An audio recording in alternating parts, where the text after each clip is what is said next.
მათ სურთ ევროპა საზღვრების გარეშე, იდენტობის გარეშე და ისინი ჩვენს გადასახადებს ამის მისაღწევად იყენებენ. ევროპაში ჩვენ გაცილებით მეტი ორბანი და ნაკლები მაკრონი გვჭირდება. განაცხადა აფრიდიტი ლათინოპოლუმ.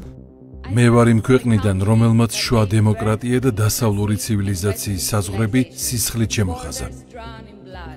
ამ ქვეყანამ ჯვარი აღმართა მაშინ, როცა ყველაფერი ინგრეოდა. რასაც ჩვენ ვხედავთ, ეს არ არის უბრალოდ დაცემა. ეს არის ჩანაცვლება, ჩვენი ხალხის, ჩვენი კულტურის, ჩვენი ცხოვრების წესის. ეს ჩუმი ჩანაცვლებაა. არალეგალი მიგრანტები არ არიან უდოკუმენტო და არასწორად აღქმული ადამიანები. ისინი ზუსტად ის არიან, რასაც მათ კანონი უწოდებს. უკანონო დამპყრობლები. ისინი დაუყოვნებლივ, ყოველგვარი მობოდიშების გარეშე უნდა დეპორტირდნენ. ევროპა არ არის აღთქმული მიწა და ჩვენ აქ იმისთვის არ ვართ, რომ ჩაგვანაცვლონ. ჩვენი ფული ჩვენი სკოლებიდან, საავადმყოფოებიდან, ჩვენი შვილებიდან არასამთავრობო ორგანიზაციებში ირიცხება, რომლებიც მხარს უჭერენ არალეგალურ იმიგრაციას.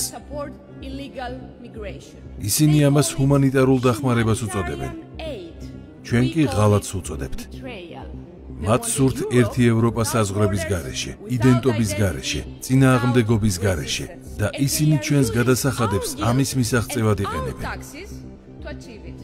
ევროპაში ჩვენ გაცილებით მეტი ორბანი და ნაკლები მაკრონი გვჭირდება.